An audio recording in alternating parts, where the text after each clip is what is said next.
उस समय किसी को प्रतिक्रिया नहीं आई। सुप्रिया जी यहाँ बैठी हुई हैं, इन्होंने तो मंडी का भाव पूछा था। क्या करूं मैं, मर जाऊं? इनके ऊपर किसी ने कोई शो नहीं किया, ना सवाल। कांग्रेस ने क्या एक्शन लिया, ये सवाल क्यों उठा रहे हैं? पवन खेड़ा जी ने, माननीय प्रधानमंत्री जी जब वो डाइविंग कर रहे थे तो उन्होंने कहा कालीन भैया, और उन्होंने भी आज सवाल उठाया है। गुलाब राय मंत्री महाराष्ट्र, आपने कई नाम गिनाए, मैं नाम नहीं लूंगा, नामों में समय जाएगा, मगर ये लोग कहां से चले आते हैं? इतने विचारवान ये लोग हैं कि अपने कह जाते हैं बातों को, और दूसरा कोई कहता है तो खड़े हो जाते हैं, क्योंकि हेमा मालिनी है तो चलता है, प्रियंका गांधी वाड्रा की बात भाई तो उल्टी होने लगी। तो ये वॉशिंग पाउडर का नहीं, अश्विनी भाई आपने बहुत सही बात कही, मजम्मत भी की, निंदा भी की, बयान की, दूसरे का आईना भी दिखाया, कोई बिल्कुल सही किया आपने।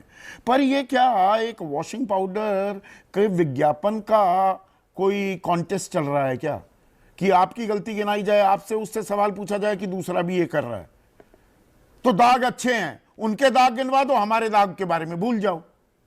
यहां पर ये रिपीट ऑफेंडर, ये संसद में ये शख्स एक समुदाय के बारे में किस तरह से ओछी टिप्पणी करता है, और बताया हमें यह जाता है कि भाई एक सांसदी का टिकट ना दिए जाने के पीछे एक बड़ी वजह वो भी थी, पर यह अभी भी बयानों पर कोई साफ सुथरे बयान देने को आज भी तैयार नहीं दिख रहा है कि ये एकदम जरूरी है। हाँ। आपका काम यह है, आप हमसे सवाल पूछेंगे, हम जवाब देने के लिए बैठे हैं। मैं कह रहा हूं कि जब सनातन को इरिडिकेट करने का मामला आया तो खेद नहीं प्रकट किया गया। जब सुरजेवाला साहब ने बोला अभी हरियाणा चुनाव में हेमा मालिनी का गाल है चाटने के लिए नहीं बना है, तो वो उसके लिए खेद नहीं किसी ने प्रकट किया। सुप्रिया जी ने अगर मंडी का भाव पूछा तो खेद नहीं प्रकट किया, और यहां पर बैठकर अभी इनके 4 शब्द निकलेंगे, बड़े बेशर्म हैं, शर्म नहीं आती है। क्या बात है सर, क्या बात है सर। भाई हमको कहां इन लोगों को शर्म आ जाए, तो जरा बता दें हमको। प्रवक्ता राधिका खेड़ा के साथ क्या हुआ था, क्या हुआ वहां छत्तीसगढ़ में, क्या कार्रवाई हुई? वो बीबी श्रीनिवास के जो वहां पर जो अंकिता दत्ता थी, उनके साथ क्या हुआ?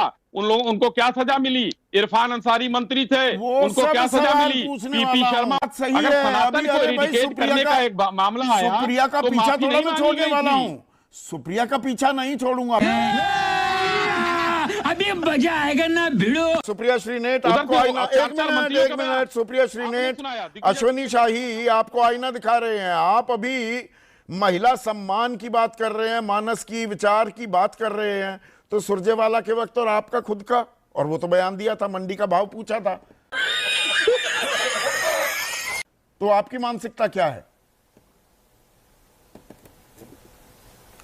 नहीं, और सबसे पहले मैं इसका स्पष्टीकरण इसलिए देना पसंद करूंगी क्योंकि इनको इनकी मीडिया सेल ने खर्रा दे दिया और उससे ये झूठ बोल रहे हैं। इन्होंने मेरा 2 बार नाम लिया और आप भी गलत बात कह रहे हैं। पहले मैं उसका खंडन और स्पष्टीकरण दे देती हूं, उसके बाद आगे की बात करूंगी।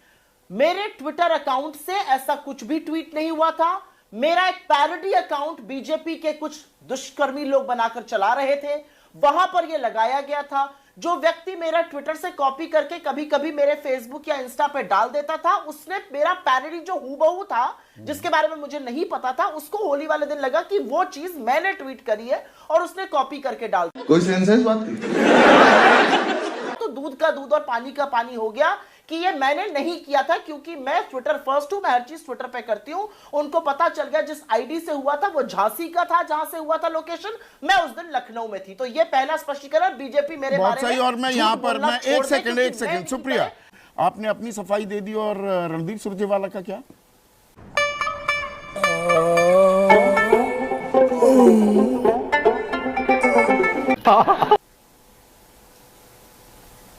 अबे जल्दी बोल, कल सुबह पनवेल निकलना है। बिल्कुल, क्योंकि मेरी अपनी सफाई देनी जरूरी थी। बीजेपी मेरे बारे में झूठ फैलाती है। मैं पहले बता दूं, महिला सम्मान पर इन लोगों की तरह मैं ये नहीं कहूंगी आपने ये किया हमने ये किया, तेरे मेरे की राजनीति नहीं है। महिला सम्मान पर एक मुश्त हम लोगों को बोलना पड़ेगा। अगर किसी से स्लिप ऑफ टंग हुआ, वो गलत हुआ। रणदीप जी ने ये नहीं कहा था, जो ये कोट कर रहे, रणदीप जी ने कहा था मैं कौन सा हेमा मालिनी हूं जो ऐसा करेंगे, और उन्होंने तुरंत कहा मुझसे गलती हुई। उनको रेप्रिमांड भी करा इलेक्शन कमीशन ने, और उसका हुआ कुछ भी। मैं इनसे पूछना चाहती हूं, और मैं बहुत ही विनम्रता से एक बात पूछना चाहती हूं।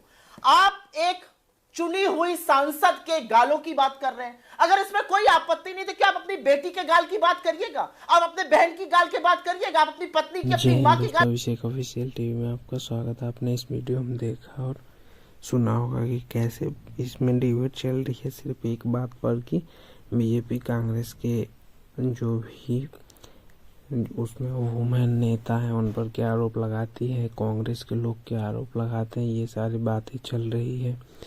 लेकिन ये तो बिल्कुल ही गलत है। पार्टी में वोट लेने के लिए कोई भी किसी को कुछ भी बोल देता है, चाहे वो पक्ष के हो विपक्ष के हो, ये बिना सोचे समझे कि उनके पैरेलल और भी लोग हैं जो देश में रहते हैं। आप क्या समझते हैं, इसे कमेंट कीजिएगा।